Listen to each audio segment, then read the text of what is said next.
Well, I think the reconstruction of Syria is going to be a generational project, and that's partly because the scale of destruction has been so extensive.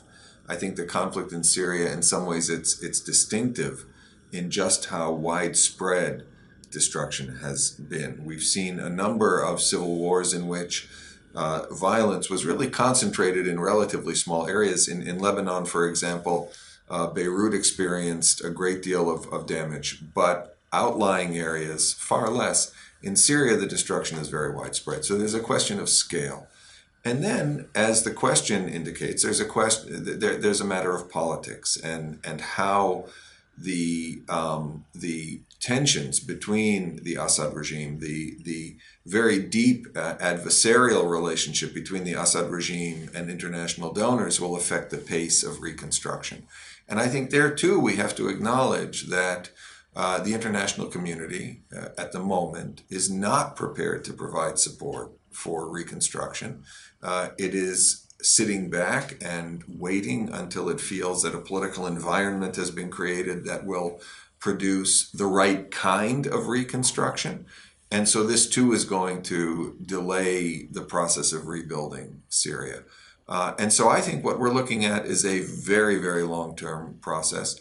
And I think we have to recognize it's going to be a process that will be very incremental and will be heavily, heavily driven by local activity, local funding, local investment, probably far more so than foreign contributions.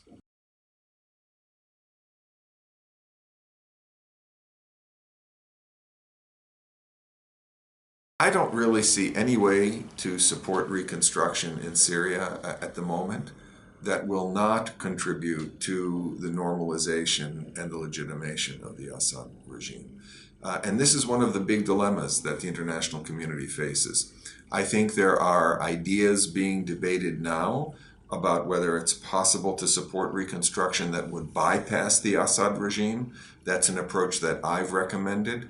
But if we look ahead 1, 2, 3 years, I think we have to anticipate that the Assad regime will have again extended its authority throughout the pre-2011 borders of the country, and that reconstruction will, in significant ways, contribute to the reconstruction of the authority and the legitimacy of the Assad regime.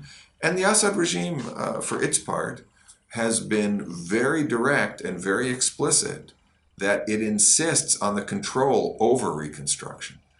And so we have to wrestle with that as well as external actors. Are we prepared to engage in reconstruction on those terms?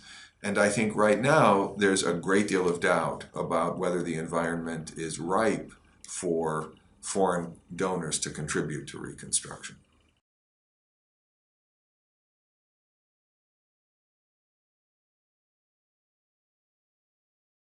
Well, I think reconstruction will have elements that both reinforce the stability of the political order that exists as this conflict winds down.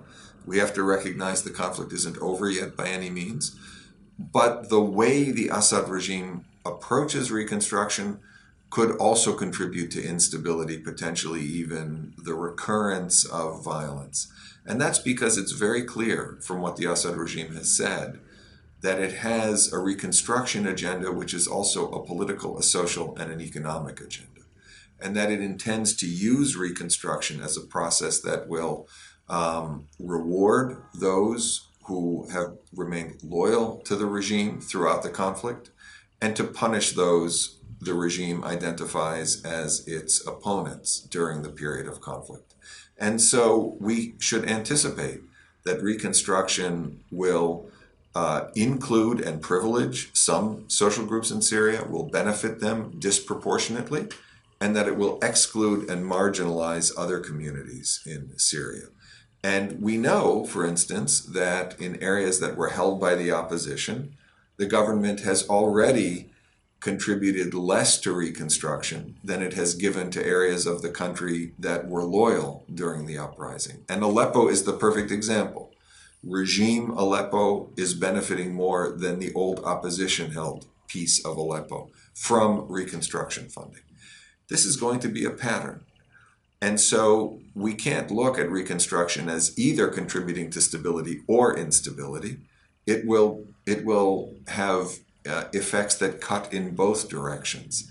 I do think that in the long run, if the regime continues this approach of using Reconstruction to reward loyalists and punish those it views as its enemies, the overall effect is likely to be that it will contribute probably more to instability in the longer term than to the stabilization of the post-conflict political order. I would not want to speculate about violence emerging on the scale that we saw since 2011, but I think the likelihood of low-level violence, of continued expressions of discontent and grievance, perhaps especially by the Sunni community that is living in areas held by the opposition for many years, I think we do have to anticipate that Syria will not be a peaceful or stable country for a very long period of time.